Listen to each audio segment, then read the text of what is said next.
Good morning, and welcome back to me. Yeah, welcome back to me. It's back. The mighty Breakfast Show is back after a long break over in Las Vegas, and it was quite the break as well. Con Expo lived up to all expectations, as I'm sure you would probably imagine. I've come back with a new hat. That's Korean right there, but on the side there, hang on a minute, on that side. That's what it says. It actually says Spanner. Gary Muir says, how was it? I'll come to that in a moment. Dan Cullen saying, good morning and welcome back to the land of the living. Yeah, it's good to be back. Jim is here as well. Morning, peeps, he says. Good morning to you, Jim. It was good. Oh, it was good. Yeah, it was weird, if I'm being completely honest. I'll tell you more in the coming days. Just a very quick reminder. I'm here today, I'm here tomorrow, then I'm off to Italy for a couple of days. Yeah, it was a mixed bag. Was there a standout machine at Con Expo? There was a nice new dozer from Komatsu, which was quite nice. Nice excavator from Volvo, the 650, I think it was. I've not got my notes in front of me, but yeah, all good. But was there anything really stand out in terms of machines? Personally, I didn't think so. Was it a good show? Yes, it was very well attended. The sun was shining. Windy a couple of days. Lots of tech on show. The tech really stole the show, but it was a bit of a mixed bag. And I'll come back to that at the end of the show because there's a few bits and pieces I'd like to tell you about from that as well. Also, it was one of injuries. It was a show of injuries. Mine was the most minor of all. Spent our first full day over in Las Vegas on the golf course caddying for my son. Got the back of my neck burnt, which not a great start to the week. Steve Williamson injured himself, fell over one of their displays, twisted his ankle. We actually thought at one point he may have broken it. It turns out it wasn't broken, but his foot went black, which was not great. There's a lady called Sondra, who works for Exodus Global, one of the companies we were working with over in Las Vegas. She fell off a scooter and gave herself a black eye. Yeah, it was full of injuries. Gary saying, how's the jet lag? I know you're recovering from the root beer overdose. Missing the root beer altogether. I'm already got. That's a lack of root beer right there. Should have brought some back with me. Jet lag. It wasn't great. Me and Fred were meeting up for coffee at 4 a.m. every morning in the hotel, which is not the best start to the day when you've got a whole day of work ahead. We got back yesterday afternoon, about 4 o'clock in the afternoon. I was in bed by about 8 o'clock last night, and I slept right around to this morning. And here's another person that will be feeling it. Ken, I apologize for not having met up with you. I don't know what happened. It was I think I missed you by about 10 minutes on the Kins offer stand. 30,000 steps a day. Yeah, I can believe that. I had two of about 25, and the rest were about 18,000 because we were tending to sort of focus on particular bits of the show. Good morning to Mark Whiting as well. Chris Ford saying, morning, gang. The Americans, Israeli, and Russian teams seem to have got explosive demolition down to a T. Sadly, they have. I have to say, I'll come on to the show proper in just a moment, but we had, I think it was probably the first day of the show. Everybody's phone buzzed. There was an Amber Alert, and I have to be honest with you, I was kind of my first thought when everybody's phones buzzed at the same time. I was actually in the press office when it happened. When everybody's phones buzzed at the same time, I actually thought, hello, missiles incoming. Turns out, missing child. Not good, but better than incoming missiles. So yes, it was yeah, it was weird. But should I tell you about what's really weird? I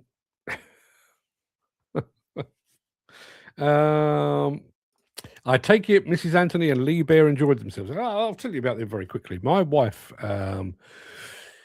when we went on our cruise last year, she was playing the slot machines on board. Came back here to the UK with about $800 that she'd won. Rather than cashing it in, she stuck it in her passport and she took it to Con Expo, and she went back on the slots. Over the course of an entire week there, she paid for probably half the meals out we had in the evening, which is not cheap. It's the prices have gone up in Las Vegas. She paid for some of the taxis. She had lunch or brunch or breakfast, or sometimes all three, while I was at the show. She bought gifts for the grandchildren, gifts for the children, various other bits and pieces, and she still come back with pretty much the same amount that she went with, because she won enough on the slots to basically fund her trip. Her trip to Vegas cost her basically nothing, which is not bad at all. But I told you things were weird. I don't know if Ken would have picked up on this. There was a story doing the rounds. For those of you that are familiar with Las Vegas, the layout of Las Vegas, there's an old hotel, one of the older ones, called the Flamingo, about halfway down the strip, roughly facing Caesar's Palace and the Bellagio. Been there forever, and it's called the Flamingo, and it also has flamingos. It has like a almost like a little wildlife park in the midst of the hotel, and there are there's a couple of pelicans in there who look very miserable. There's some really big carp, which I must admit, if I had a fishing rod with me, I'd have asked permission. Lots of turtles in there, but not surprisingly for a hotel called the Flamingo, there are flamingos. And here we are. Ken's picked it up. Some guy took bird to his bedroom. Yes, he did that. So a couple of days into the show, the news broke that a guy had broken into the flamingo enclosure, had hurt one of the birds in his attempt to do whatever it was he was planning to do, but he actually picked up one of the birds, got in a lift, all caught on CCTV, and took the stolen flamingo back to his room. Now,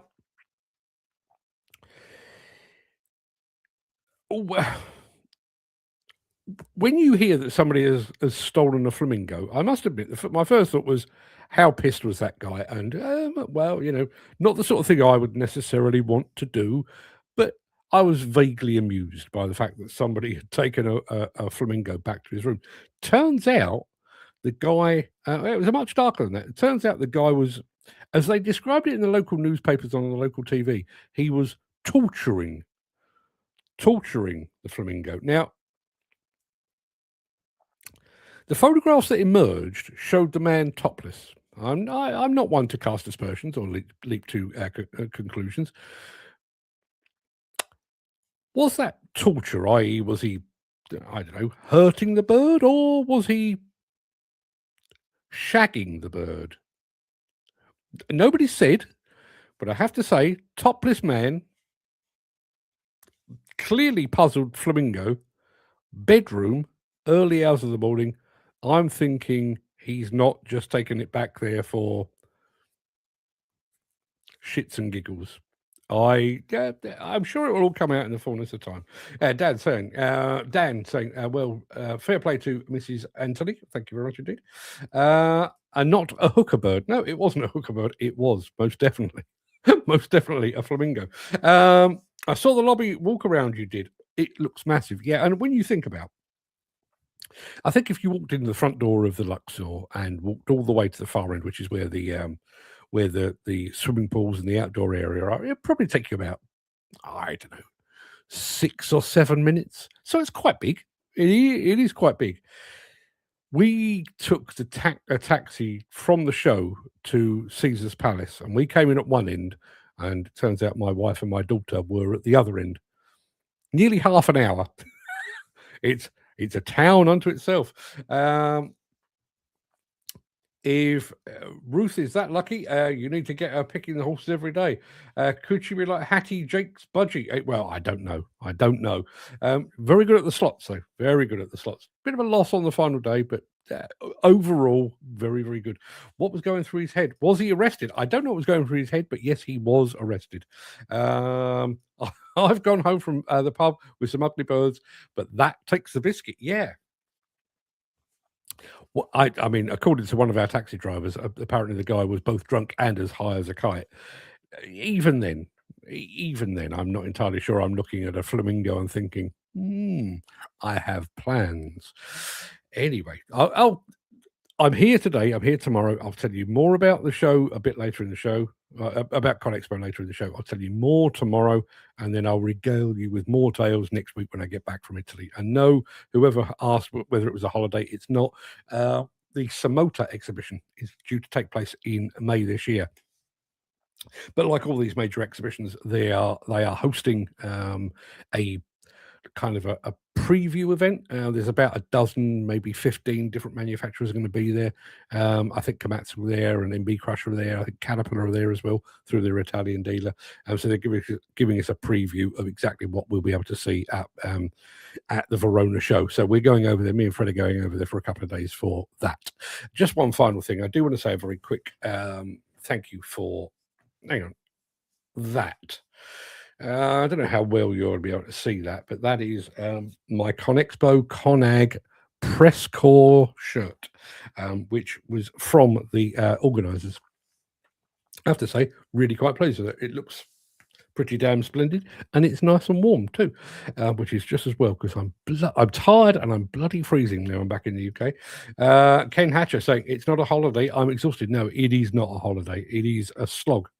It is a slog. Despite the fact that I was wearing the comfiest of comfy shoes, feet ached. I had bleeding toenails.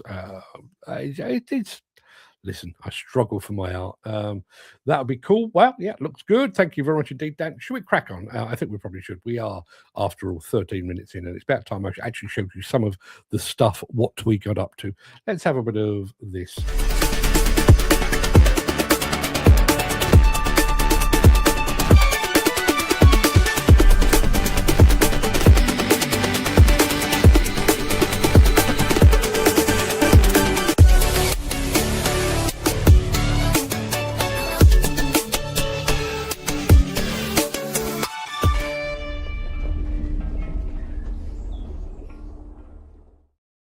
One thing I completely forgot to mention is I was probably on Las Vegas television. I can't prove that. I came out of the press office one afternoon. I got in there to pick up some bits and pieces. Came out and there was a TV crew there from a Las Vegas TV station, the name of which I didn't even bother to ask. And they said, "Oh, journalist, why are you here?" And I said, "Well, I'm here for ConExpo." And they went, "Oh, you're not from round these parts, are you?" I said, "No, I've come from the UK." And the guy interviewing me seemed genuinely astonished that somebody had travelled 6,000 miles to look at some diggers parked around the back end of Las Vegas. Yeah, so I did that. Haven't been able to find it online anywhere. It may have just been like a local cable news TV show. But yeah, hey, listen, I'm me, Frank Sinatra, Elvis, J-Lo. We're all big over in Las Vegas. What can I tell you? It is Tuesday, the 10th of March. Welcome to the Breakfast Show. I am your host, Mark Anthony, the Walrus of Demolition, the Lord High Chancellor of live streaming, the authentic voice and tired voice of the global demolition industry. In today's ConExpo Focus show, we're taking a tour of the awesome Volvo construction equipment booth at ConExpo. We're getting the lowdown on Hitachi's game-changing and name-changing display at ConExpo 2026. John Deere has unveiled its latest excavator tech, and we've got an exclusive interview with one of the ladies at the forefront of America's fight against construction industry suicide. It is a complete exclusive. I don't suppose anybody else has got that, but we have got that for you later today. Plus, in today's edition of Mark's Morning Monologue, putting the environmental toothpaste back in the tube. I promise that will make sense when we get there. What do we got here in the chat? Gary, oh no, not Gary, that's Ken, says, I saw the J-Lo show. She's fit, he says, stating the bleeding obvious. What is interesting is, call me old-fashioned, but lots and lots of posters and big displays up about the J-Lo show. And in every single one of them, she's been photographed from the rear looking over her shoulder. In other words, here you are, here is the performing bottom. Hey, listen, if it pays her bills, why the hell not? I see you found the Cabelco lovely lady. There was about a dozen of them actually, but that one agreed to pose for a photograph. But yes, Cabelco went with their rodeo theme again this year, and actually had a bunch of cowgirls.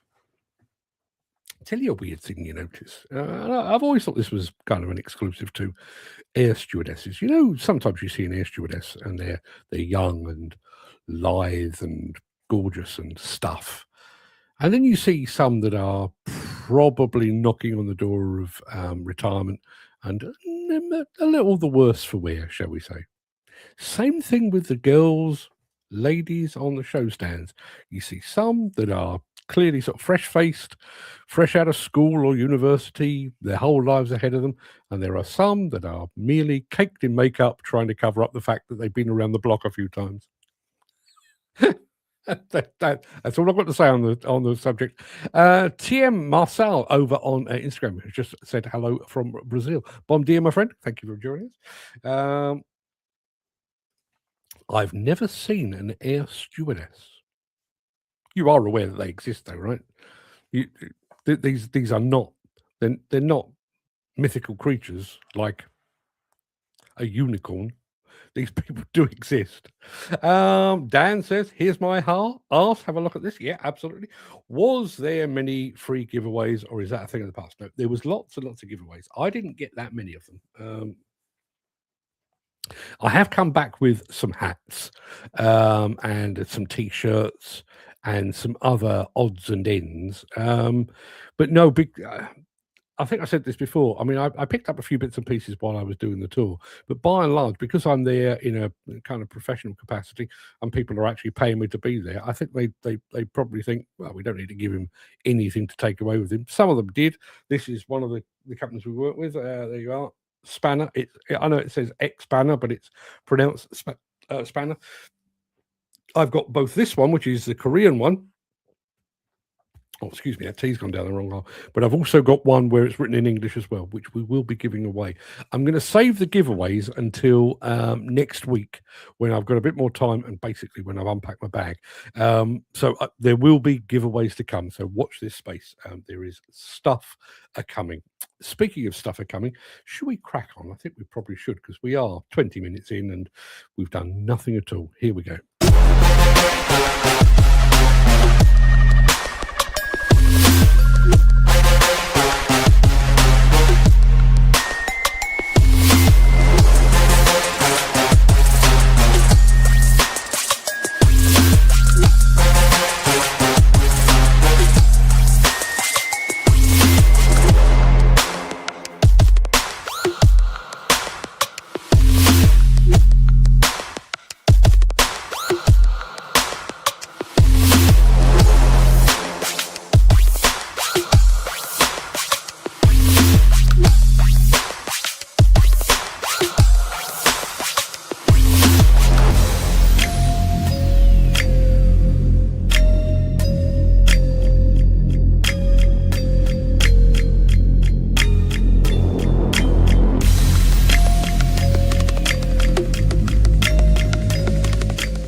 Ken saying no more hats for Ken.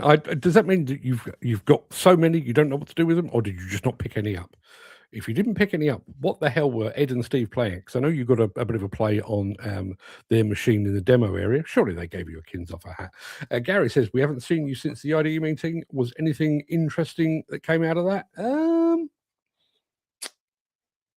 Some good presentations. Adrian McLean was on fine form. I have to say,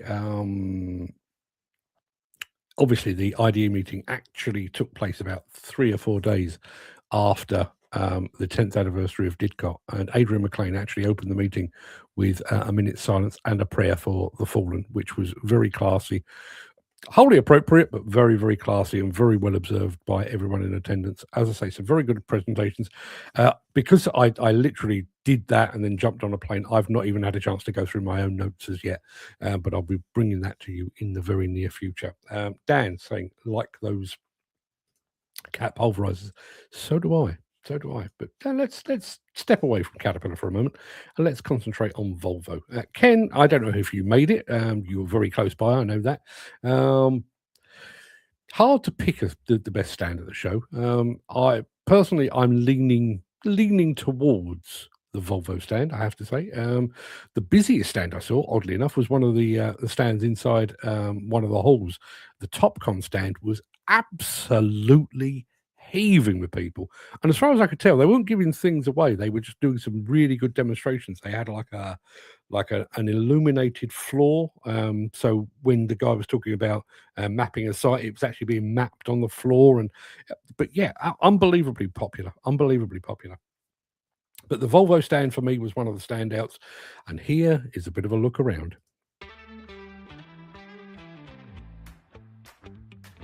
Hi everyone, I'm Alexa Furlong, Marketing Content Manager with Volvo Construction Equipment. Welcome to ConExpo 2026. I'm here in the festival grounds at the Volvo booth number F24029, and we're here at our massive 55,000 square foot home for the week. Our show theme this year is Power Your Ambition, which is really about how we acknowledge that people have different problems and goals, and they're all unique to each of us. And we're here to show you that we want to be a partner in reaching those goals, and that we'll help you reach them no matter how ambitious they may be. And we're not just here to show you machines, we're here to let you operate them too. When you step inside of our booth, you'll be able to try hands-on demo and interactive technology to really bring you into the future of construction. You'll also notice that our booth is designed with these signature trusses around the perimeter of our booth, acting almost as an oasis where you can step inside and really escape the hustle and bustle of Las Vegas. So come on in and check out all the machines and solutions we have to offer you. Before we do that though, I have to point out the massive A50 articulated hauler behind me on our hot corner. This machine is a brand new size class for us, designed with a full suspension system, delivering you more productivity for faster cycle times. Now, let's head inside and check out all the machines and solutions we have. Once you step inside our booth, visitors are fully immersed in the Volvo ecosystem. We wanted our booth to feel different than the rest of the show, more focused and more collaborative. You'll also notice the results of our biggest launch period ever. We have over 20 machines here, and 14 of those are our first look. One of those first looks being our rigid truck, the R70. And next to it is its perfect pairing tool, the L350 wheel loader, with new updates that we're going to talk about on Wednesday later this week. And finally, beside the L350 is a new excavator that we're planning to launch. We can't tell you any more about that today. You'll have to come by the booth and see it for yourself, or stay tuned later on our social media to hear more about this excavator. Now, let's head on over to our operating pit and see how you can get in the seat of the cab and operate our Volvo excavators. At the center of our booth is our operating pit. This isn't just for show. You can actually hop into our excavators and try our machines out for yourself. You'll be able to experience Volvo Assist technology, so you'll be able to see how we can turn a good operator into a great one. And for our road builders, we have our wheeled excavators and our compaction equipment. From our wheeled excavator lineup, we have our EWR 170, which we launched back in January at our pre-ConExpo press event. Now let's head over and check out some of our compact excavators. Visitors will get a chance to see even more Volvo excavators, including our compact excavators like our ECR 90. These new excavators are designed with even more powerful engines and bigger cabs, so you can work longer days on your job sites.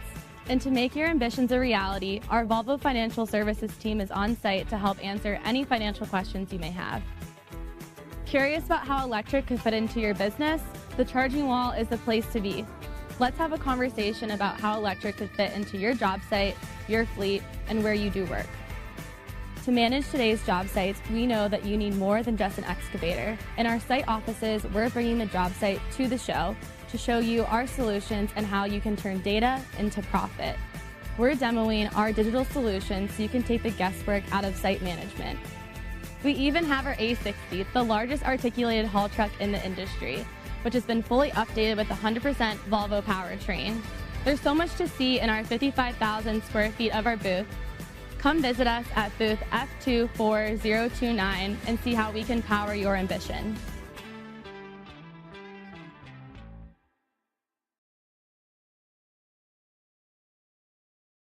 I'll come back to that in just a moment, but I do want to say a very quick good morning to Jan Roberta over on Instagram. Jan is the excavator or the demolition excavator specialist for the mighty Demolition.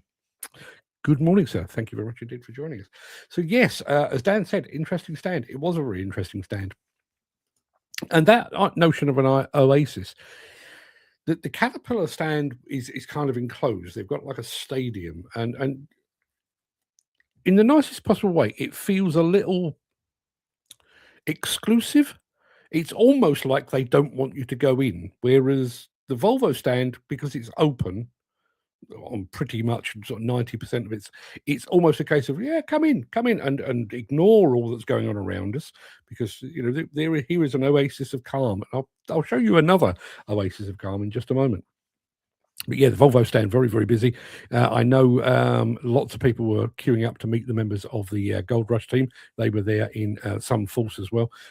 Be looking forward to catching up with some of that content. Gary says, I've seen some amazing and fantastic presentations from Peter and Lucas Haddock. We bumped into them, actually, while we were there. Can't wait to see what you and Fred have got lined up. We actually took a conscious decision this time around, partly because I have this show as an outlet, but also because, well, three reasons. I've got this show as an outlet. The second point is that the Wi-Fi connection in the States, or certainly in Las Vegas, unstable. Although I did manage to do a half-hour live stream from the XCMG stand on the opening day of the show, exclusively to Instagram, and that worked remarkably well. But the rest of the time it was as sketchy as all hell. But we also took a conscious decision to, rather than just firing stuff out during the show, we'd bring it back, we'd edit it properly, we'd put the B-roll in and all that kind of stuff. So we have dropped a few bits and pieces, particularly Fred has dropped some bits and pieces over on his Instagram, Diggers and Dozers Instagram, but we're going to be leaking out the other stuff that we've done over the course of the coming months, because we wanted it to be quality. And to be perfectly honest with you, there is no rush. Caterpillar, or Volvo as an example, Volvo launch a new excavator. It's going to be around for the next 5 years. I don't need to get it up and out on the day that it came out. I can do it in a week or two's time. Yeah, Ken did meet Tony Beats, apparently. I didn't. Apart from the fact that I know he's got a big beard, I probably couldn't pick him out of a lineup. And to be perfectly honest with you, big beards were quite a big deal in Vegas this year. Lots of big beards, lots of cowboy hats, lots of dungarees and all that kind of stuff. Speaking of which, I damn near bought myself a pair of dungarees, purely for fashion purposes. I encountered a company called Strauss. If anyone's familiar with the workwear brand Carhartt, which is a personal favorite of mine, well, Strauss is like the German equivalent, and their history is bizarre. They started out making brooms, for swooping up, and they decided actually workwear is the way to go. They make some very, very nice workwear. I've actually brought a couple of t-shirts back with me to give away to you folks, but at the same time there were some very, very nice workwear. They call them bibbles over in the States. We call them dungarees. Very nice. I just didn't want to carry them, so I left them behind. Jim would have been at home there. Big beards. Yeah, he certainly would. He'd have slotted in very, very nicely. Probably would have needed subtitles, but he would have slotted in very, very nicely. Now, I've mentioned that the Volvo stand was an oasis. I'll show you another one in a second after this. If you are enjoying this episode, please consider supporting the show. You can leave us a tip at buymeacoffee.com/demolition news. Dan's in the market for new t-shirts. I've got, I can't actually remember how many I've got. I've definitely got 3, maybe, possibly more than that. I've got to go through my bag. My bag is literally exactly where it landed when I came through the front door. Now, Ken, work with me here. I need your input. There's a weird thing about Las Vegas, which you only kind of are aware of when you go there probably multiple times.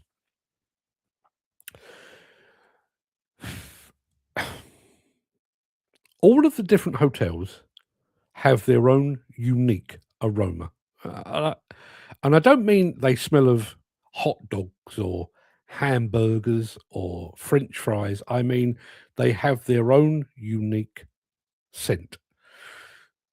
When I walk through the front door of the Luxor, you're immediately transferred. You get that waft, and it's like, man alive, it's good to be back. It always smells exactly the same. Caesar's Palace has a particular aroma. The Bellagio has a particular aroma. My personal favorite is the Aria Hotel, which has a really kind of almost like a perfume. I mean, my daughter actually said, I'd love to smell like the Aria. That's how good it smells. She actually wants to smell like the hotel. Now, I don't know how they pulled this off, but Hitachi had an outdoor stand which they had made smell nice. I don't know how you contain a smell in an outdoor area, but you'll see it in a second. You walk onto the stand and you're just hit with this really lovely fragrance. They had a bit of a water feature outside as well, which was very tranquil and everything else. The other thing that really stood out about the ConExpo stand of Hitachi was that the transition is underway. We all know that round about this time next year, the name Hitachi will go and the name Landcross will take its place. That transition has already begun. Let me show you a bit of Hitachi right now.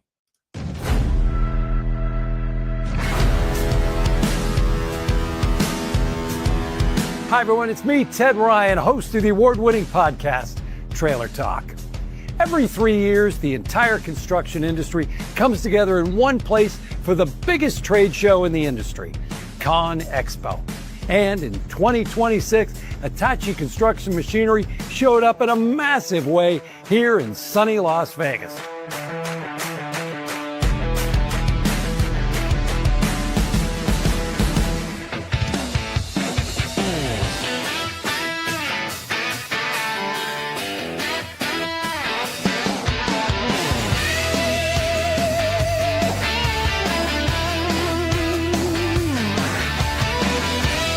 Five incredible days, great people, great machines, great times. Thank you to the thousands of people that came into our booth. I want to invite you to tune into our podcast, Hitachi Trailer Talk, wherever you get your podcasts. All right, I'd like to formally invite you to ConExpo 2029. Now, in the meantime, keep an eye on us as we transform from Hitachi to Landcross, and you'll be seeing us in a really big way. Well, that's it. Thank you. What is this? Oh, well, it's the trophy we won here. We don't want to brag, but we're kind of bragging. All right, we're ready. All right, away you go. Get out of here.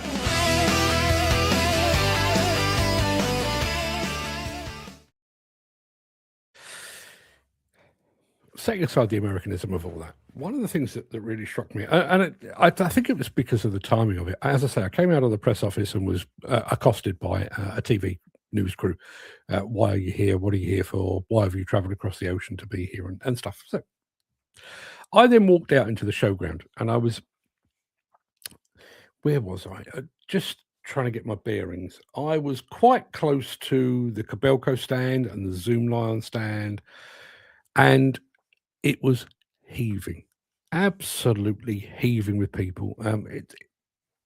It's very, very open, ConExpo. Well, Las Vegas is very open. You go through some of the hotels and just got acres and acres of space. You go through parts of ConExpo, it's very, very open. And there was a place selling hot dogs. There was another one doing pink box donuts, which I would highly recommend. But so many people. Now, it only attracts about 160, 170,000 people, which is, way, way, way, way, way, way, way less than Bauma. But it really, I was just literally stood there watching the people milling about, thinking what a huge employer the construction industry is. It is. Tomorrow I'll tell you more about that. I'm going to say a very good morning to Prime Prime Locus Service. Not entirely sure how you pronounce that, but yeah, they're there. But yes, going back to Hitachi, the transition has begun. Probably 3/4 of the machines that were actually on the stand already feature the name Landcross, and that will obviously spill over. And as he said, 2029, they'll be back under a new name. New name. John Deere. Let's have a look at them in just a moment. Since the finance bill came into effect in April, the construction industry has seen a surge of fuel thefts. The rising cost of living has placed an additional risk of theft by employees and contractors, as well as opportunistic thieves. By using diesel dye and placing warnings of its use, you are sending a clear message that this is your fuel.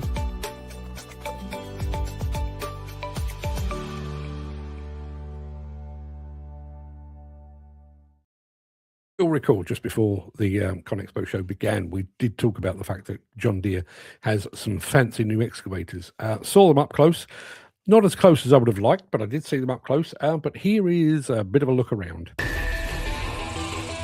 When Deere builds alongside customers, a machine built for digging and grading transforms into a tool for pushing.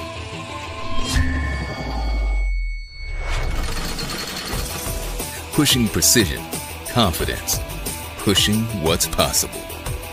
With tech that blurs the line between rocket science and ditch digging. Grade control is something we've been looking for a long time to be integrated. What Smart Grade does is I can take an operator that is questionable and make them look really good. Then turns around and brings the whole job site into sharp focus, giving operators eyes in the back of their head. Smart Tech is amazing. Every day I get to go home and see my family is an amazing day. Giving you and your dealer eyes on the display. Being able to remotely monitor this equipment is going to be a game changer. Remote display access is so powerful, I was able to support my customer that was 15 hours away in real time. The numbers get just as clear. Real-time payload readouts that keep the job moving and the totals clean. It couldn't be any more easier for you. It weighs it as you go, and then it lets you know exactly when the truck is full. I mean, this is great. This is genius. And when precision placement matters, well, this is where things get easy. Look, Ma, one hand. All of it right there, an all-in-one display. Intuitive, powerful, and built for the job site. Grade control, smart way, advanced vision systems, obstacle detection. All of that rolls up into our primary display, which is what really differentiates this excavator within the market. This is what happens when Deere builds alongside customers. Innovation that starts in the dirt and shows up in the cab.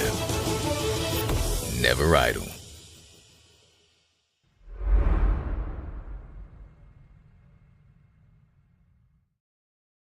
Yeah, I'm fresh back from the States, but still in the States. It's Joe Brown Construction Company who's just joined us over on Instagram. Good morning to you as well. And Prime Local Services are just saying Deere is good. Yeah, Deere is very good. Are they coming to the UK? No plans to do so whatsoever, apparently. I spoke to one of the guys on their stand, which answers that question. Have you been to the Deere stand? I've actually been to both. They had two. They had one which was the bigger equipment, but they also had another one which was their compact equipment. So visited both, but no plans for that whatsoever. And speaking of no plans, I'm not suggesting you retire. Far from it. I should hope not. But do you think you've got more ConExpo visits in you, or is it for the young ones like Fred? Good question. And I'd be lying if I said I hadn't thought about it. But 2016, I've told you this story before. 2016, Balmer. I've been ill several times. Burst appendix, sepsis twice, and I have to say I walked away from Balmer in 2016 thinking, well, that's me done then. I won't be coming back here. And then I did. And I've lost a bit of weight. I'm a bit fitter, a bit healthier. And listen, ConExpo, like Balmer, like Intermat, like all of these, they're a foot slog. But I have to admit, apart from feeling physically tired, which is probably more down to jet lag than anything else, absolutely sailed through ConExpo. My intention as it stands at the moment, health allowing, is 2029. I'll be back, and I'll be back before that. There is a Mine Expo show in 2027, which I'm fully intending to go to. There will also be a utility expo round about the same time. I'm planning to go to that as well. So no plans whatsoever to hang up my boots. I'm enjoying it too much. I really am genuinely enjoying it too much. I'm going to show you a video in a moment, which has kind of given me a bit of a thought process. I'll show that to you in just a second. But Chris Ford, going back to the flamingo incident, possibly mourning me ducks would have a whole different meaning there. It most certainly would. Now, in amongst all of the high tech and the Las Vegas razzmatazz, there was a very serious, somber tone to one of the stands. I happened upon them completely by chance. It's I can't actually remember what they're called, like the American Foundation for the Prevention of Suicide. They've started a new initiative called Hard Hat Courage. And they had a little stand there, and I just stumbled across them, and I thought the opportunity to go and compare notes, basically. What are they doing in the States that we're not doing here, and vice versa, and everything else? We talk about construction industry suicides here costing roughly 500 lives per year. In America, it's more than 5,000 per year. It's obviously a major issue. Now, I'll get to that in just a moment. Before I went to the States, I invested in a stick mic, which, not surprisingly, is a microphone on a stick.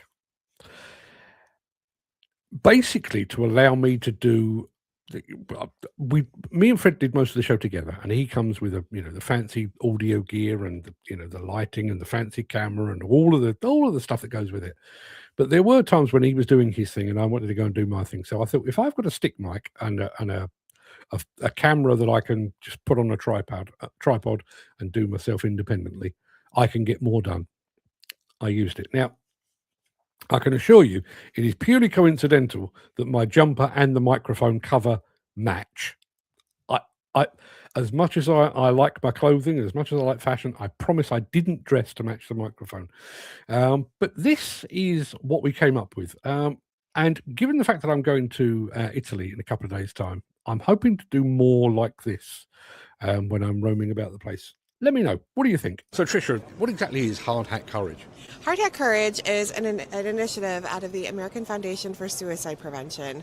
We've partnered with Bechtel Foundation. They've given us a grant with the goal of bringing education, resources, and training to the entire construction industry to help save lives.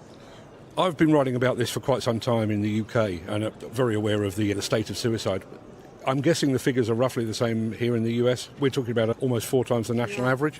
Yeah, actually, suicide rates among the construction industry are number 2. So when we look at the occupation of highest rates of suicide, they're second to only gas and oil. Wow. Why is that? Is it because it is predominantly a male industry and men are more inclined to mental health issues? Yeah, so, there's no one reason why somebody dies by suicide, right? There's a confluence of a lot of risk factors, and the culture of talking about mental health, it's a harder culture to break into, right? To be able to be open and maybe not so stoic and admit when you need a little bit of help and support. One of the issues we have in the UK, as I say, obviously the UK is much, much smaller than the US, but we're talking about maybe 500 plus suicides per year in the construction industry. But one of the arguments that we always hear is, yes, they worked in the construction industry. That doesn't actually mean that their death was necessarily linked to construction. Do you have that same kind of challenge here? We have about, I would say, 5,000 suicides a year within the construction industry. I think, again, there's never one reason, and just because you're in construction doesn't mean that you're more destined to. It really is around the environmental factors that play into this. The other thing we know is that people who die by suicide often have mental health challenges that may be not diagnosed. And so that is, if you have a mental health condition, your rates can be higher. So that's why it's even more important to talk about getting help. Yeah, well, I think one of the issues that we have in the UK, and again it may be reflected here, is that when there is a death by suicide of somebody within construction, it's not specifically logged. Figures are kind of guesstimates. It's not a case we can definitely say that 525 people died by suicide in construction. It's kind of almost word of mouth. Yeah, so in the U.S., we look at the data that comes out of the CDC, the Center for Disease Control and Prevention, and that data shows us, the reported suicide rates, reported death. So we really look at that data to help us determine the rates of suicide in the industry. What is the ultimate goal of Hard Hat Courage? I mean, the eradication of suicide, I guess. Yeah, really the goal of Hard Hat Courage is simple. We want to save lives, right? We want to bring awareness to the industry that this is a problem, within the industry. But just like they've addressed all of the physical safety issues over the decades and they've become very successful at that, we want to do the same. We want the industry to treat mental health just as they do physical safety. Yeah, absolutely. Well, Tricia, it's been an absolute pleasure. Thanks for your time, and thanks for all you do. Yeah, thank you for what you do. So, very quickly on that, Dan, it is mad how it matches. The bizarre thing is I've got 3 covers for that microphone, or that stick microphone. I've got a black one, I've got a blue one, and I've got an orange one. And I happen to have the orange one with me that day. So that explains that anyway. You should get her on the show. She is very informative. Well, the video will be going out. She asked me specifically to put it on LinkedIn because that's where she tends to hang out. So I'm going to be doing that later today, around about 2 o'clock. She's based in New York. That's when they come online. So I've scheduled that to go out live or later today. Did you get a contact for her? I did indeed. That's Dan saying that. So yes, I did, and I will be speaking to her again. But yeah, 5,000 suicides per year. Just one very quick one on that video. My apologies for the lighting. It wasn't the camera. The camera was working really superbly well, but we were stood opposite one of the giant electronic billboards, and it was constantly changing image. So it looked like the background of our part was a little bit green or a little bit orange. It wasn't the camera. It was all working very well until they turned that on. I did that first thing in the morning. That was about, I say first thing in the morning, it was about 7:45 in the morning. Prime Local Services just said, my friend, what do you think of Sany products? I think Sany products are very good. Didn't get to see them at ConExpo. Don't know why. I was one of the things, just going very quickly, one of the things that I became very aware of is we could do with probably 3 or 4 of me. Yeah, I don't think cloning has quite got us to that point. But there's a lot of ConExpo. There's even more of Bauma. To actually expect to get to see it all, not going to be possible. And that does come up in our morning monologue today. Chris Ford is on his way out the door. Going to have to go following the Flannery sale. Catch you tomorrow. Not a problem at all. We are a mere island, aren't we? Just 5,000 is a lot, though. Look at the size difference of the continent too. Yeah, absolutely. But 5,000. And in actual fact, I mean, it seems like they've got more of a problem, or we are underestimating our figures. Because if you think we're good for 80 million people, America is 300 million or thereabouts, maybe 350. So you'd have thought 1, 2, 3, 4 times the size, when in actual fact they're 10 times the size suicide-wise. So yeah, not good. Dan Cullen says, Sany, okay, wouldn't be my top 5 choice. No, I'd probably be the same. Wouldn't be my top 5 choice either.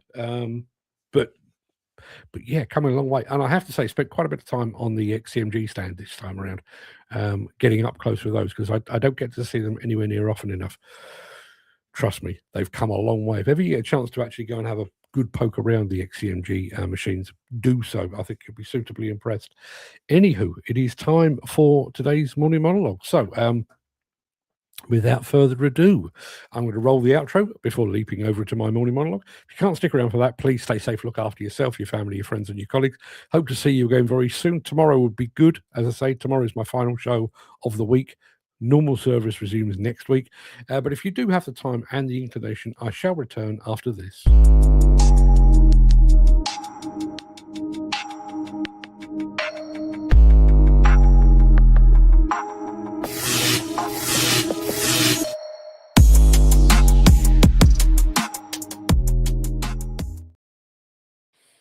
Exhibitions like ConExpo are many things to many people.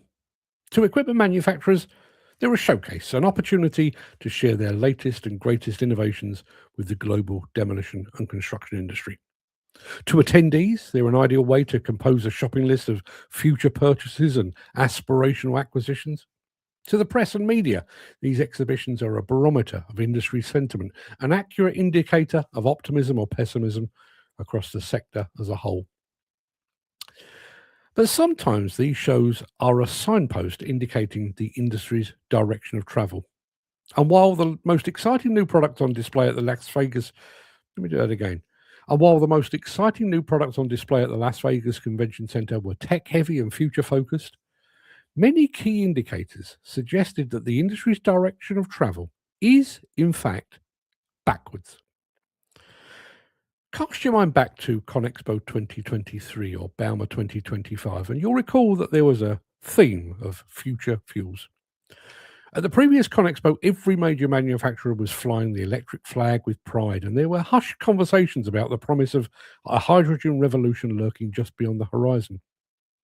By Bauma last year, some manufacturers, most notably Volvo and Lugong, had dedicated some or all of their stands to showcasing electric-powered machines.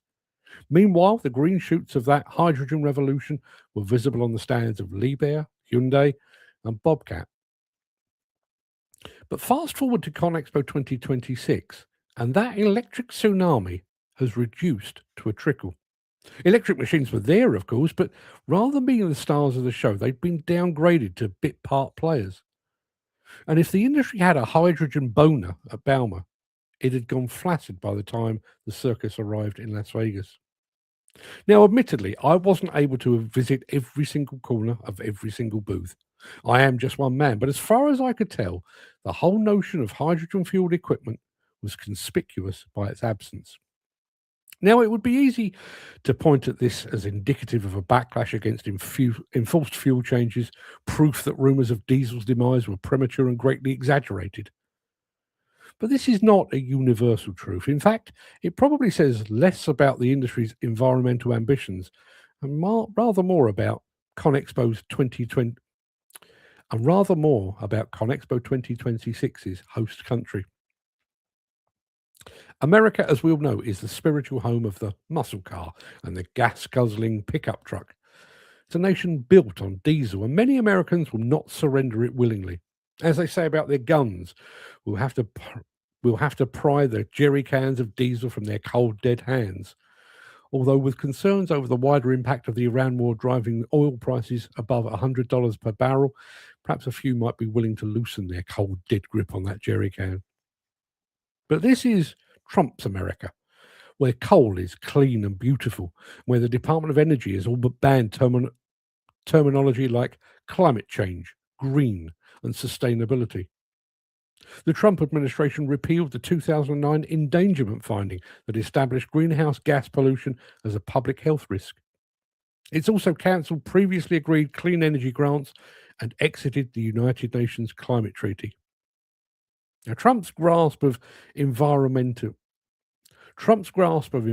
matters is at best weak. This is a man who believes there are piles of dead bald eagles at the base of every wind turbine, and that a sinking battery-powered boat forces passengers to make the stark choice between death by electrocution or death by shark attack. But this attempt to turn back the environmental tide has far-reaching implications. For one, the United States is the largest single market for construction equipment in the world. If the US slams the door on all things environmental, the reverberations will be felt globally. And furthermore, the US is home to three of the world's largest equipment manufacturers, Caterpillar, Case, and John Deere. It would be a travesty if manufacturers of that magnitude took their foot off the eco-pedal to satisfy the specific needs of their vast and lucrative domestic market. Yet elsewhere in the world, the environmental train trundles on. Even if there was only a smattering of electric machines at the Las Vegas showground, manufacturers continue to make existing diesel engines cleaner than we thought possible a few years ago. Trump won't be around forever, and while he and his regime are currently doing enormous harm to the planet and its resources, this too shall pass. And ultimately, ConExpo was a snapshot a moment in time. By the time the show rolls back into town in 2029, the pendulum will probably have swung back in the opposite direction. Electric machines and perhaps hydrogen machines will be displayed widely, a source of pride rather than a guilty secret. The environment is too important, and we've come far too far now. We can't put the toothpaste back in the tube, even if some people might actually prefer it that way. That monologue was partly inspired by Ed Butler. I'd been walking around.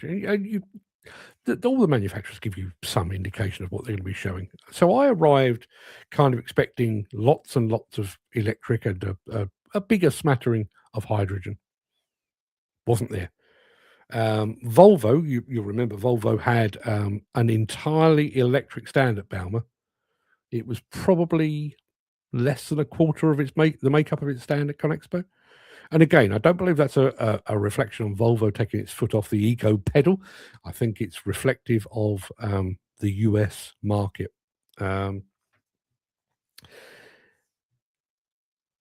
Send a hug to our friends Glaucio Santos and Jefferson Agostinelli. Here in Brazil, it's 7:52 in the morning, and we're getting ready to work. Bom dia. Good morning to you. Thank you very much indeed for being here. Let me hop back over to the chat. What we've got over here. Peter McKenna. Morning, Peter. How's it going? Hope you're fit and well. Morning. Welcome back, you lowly traveller. Yeah, well, another fantastic monologue. Thanks very much indeed, Peter. In America, they don't need to what? They don't bother with climate change, so the rest of the world is playing the game for them. Yeah, that is very, very true. No AdBlue in America. Tube back in the toothpaste. I knew what I meant. Wasn't a lot of talk about it. Like a few car makers not pushing electric vehicles now. Tell you what, though, I wasn't allowed to ride in one because you need to get an app, and you're not allowed to get the app if you're outside of the US. But I'll be talking about this more tomorrow. Self-driving cars, more specifically, self-driving electric taxis going up and down the strip. Lots of them, and they look fantastic. Weird, but fantastic. But yeah, it was. As I say, I arrived fully expecting to see some hydrogen, lots of electric, and I didn't. And I walked onto the Kinshofer stand and bumped into Ed Butler and Steve Williamson. And Ed actually said kind of what I'd been thinking. I was expecting more electric. And it was, he's right. There is not as much. As I say, I don't think it's going to change in any way the determination of the major manufacturers to pursue that. I really don't. But I did get the impression that because this is America, because of the Trump regime, because all talk of sustainability and carbon emissions and climate change are verboten, that they'd all the manufacturers had kind of, we'll put a few electric machines about, but we won't make such a big deal out of it, which not great.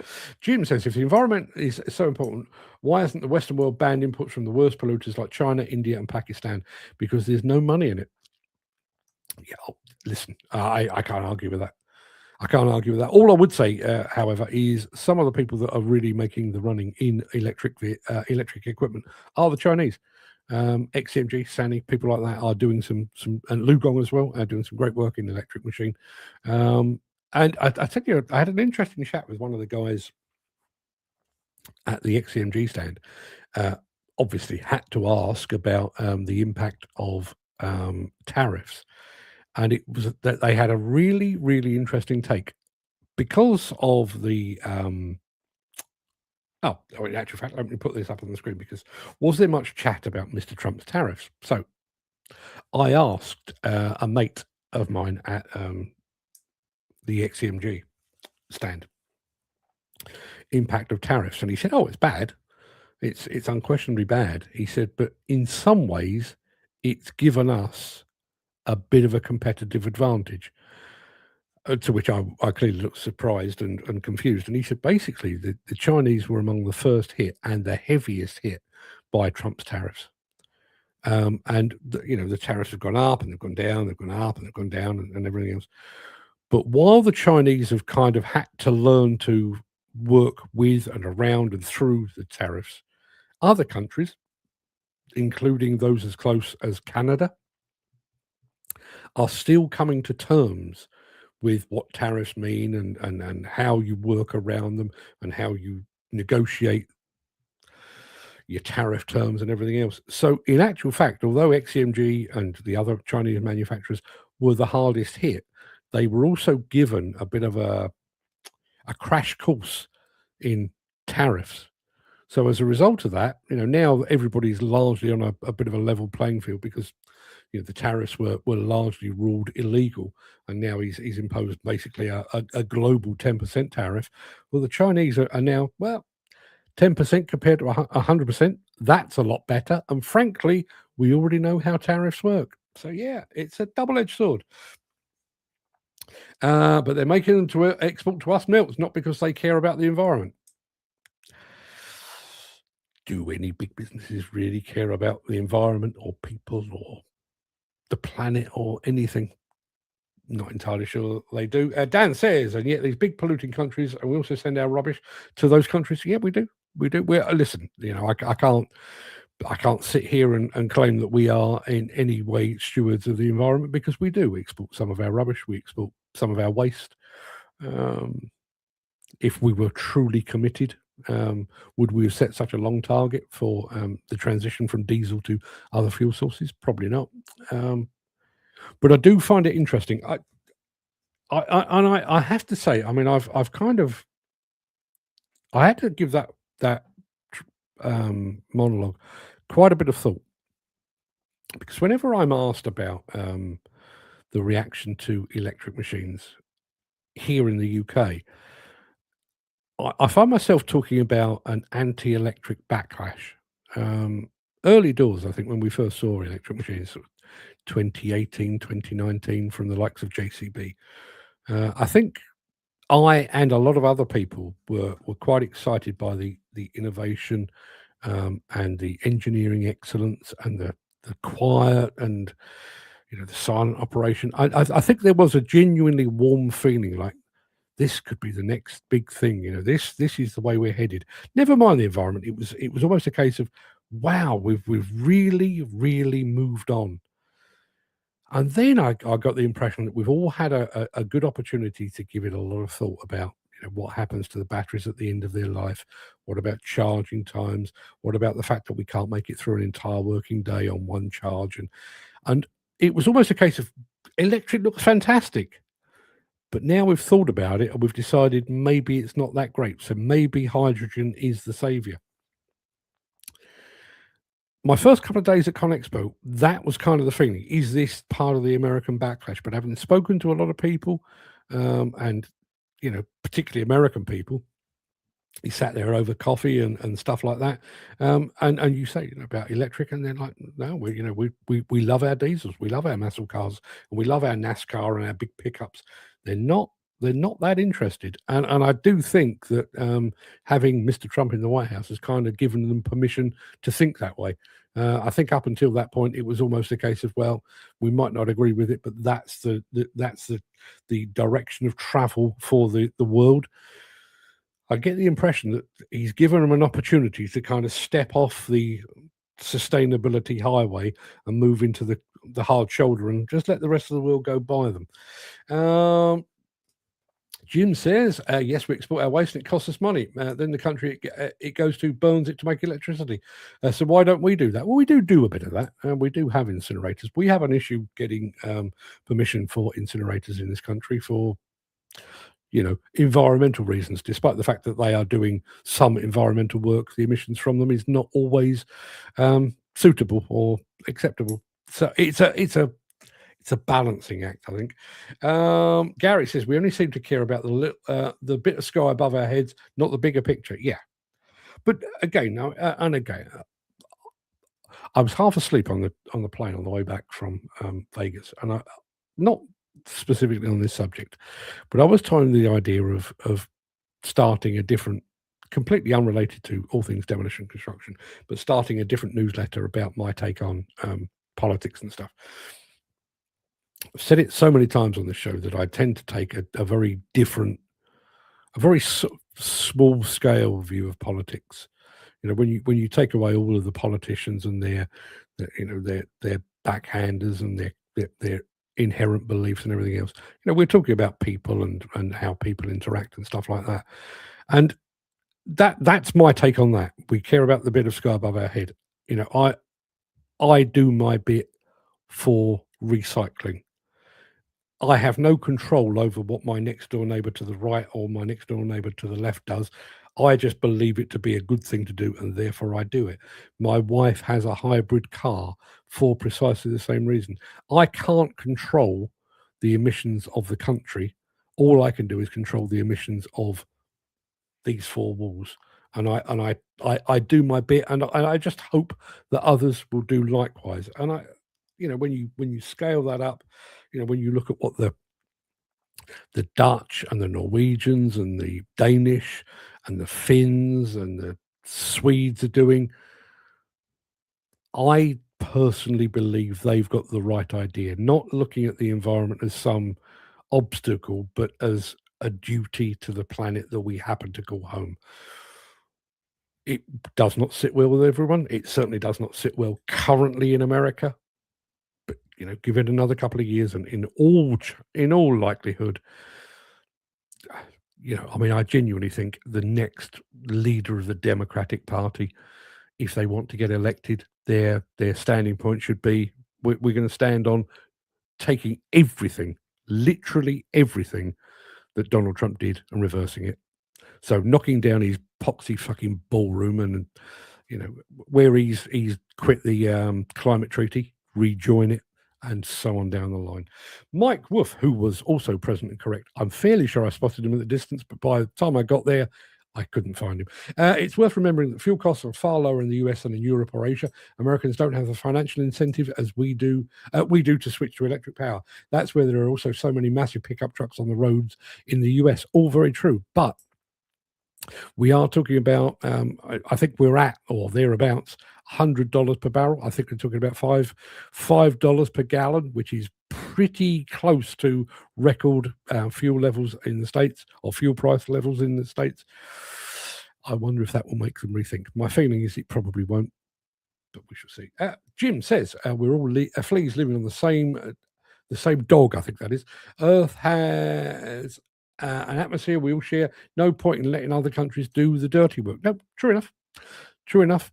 But again, I mean, you can threaten sanctions and you can threaten tariffs and everything else, but ultimately, you know, as private individuals, all we can control is what we do. As a nation, all we can control really is what we do as a nation. So, you know, if the Brits decide to be very, very clean and follow the Scandinavian or the Dutch route, personally, I believe that's the way to go. But that will not necessarily change Pakistan or India or China or America. It just won't. Mike Wolf comes back with this. He says, new research also shows EV batteries can last as long as the vehicle they're in, especially if the owner doesn't use fast charging. EV batteries can be recycled almost 100%. Just very quickly, I realise that all things related to EVs and stuff are contentious, but Mike is right at the cutting edge of this. Global Highways, not surprisingly, covers the subject of highways, and as part of that coverage of highways, he has got his finger on the pulse of all things EV. If ever you want to learn anything more about all things highways related, infrastructure related, Global Highways, go and take a look. Mike says, I didn't see you in Las Vegas, Mark. I did look. I was dashing about, of course. I'm fairly sure I saw you literally doing that. I wouldn't go so far as to say you were running, but you were definitely moving at some pace at the end of an aisle. And by the time I'd made my way up to the end of the aisle, you'd long gone. Jim says, clean government should only trade with other clean countries. Then the dirty countries will have to fall in line. It's easy to say that. But, you know, bearing in mind the amount of, I mean, let's take China as an example. bearing in mind the amount of stuff that we now buy from China, and I'm talking about entire products, but also the components within those products. As I alluded to in that article, I don't believe we can put the toothpaste back in the tube. I think we're too far down that line. I think it's more a case of trying to make do with the toothpaste that we have rather than trying to push it back in the tube. But big business, big business always earns from being the middleman. That's why we always import and export. Yeah. And again, I could babble on for hours about that. But when we were all talking about potentially going down the route of Brexit, we're going to be a standalone nation. That ship has sailed. We're not a standalone nation anymore. For everything from our refrigerators to the food within them comes at least partly from overseas. That's the world we live in. We're in a global world. We're in a global economy these days. I think it's more a case of trying to bring that global economy up to a single and hopefully environmentally sustainable standard. In my humble opinion, I'm going to be back tomorrow at 10 a.m. We've got more to show you, more to talk about all things ConExpo related. Looking forward to showing you some of that. And then that's me done for the week because I'm off to Verona. And we're going to go and hang out with Romeo and Juliet and eat pasta with donkey sauce. That's a real thing, donkey sauce. And I'm looking forward to it enormously. But I will be back tomorrow. So if you are around, if you've got nothing better to do, if you're twiddling your thumbs and you fancy a natter, be here at 10 o'clock for yet more of the same. Until then, everybody, have a fantastic day. It's good to be back, even though I feel as tired as a tired thing. I'll see you tomorrow. Cheers.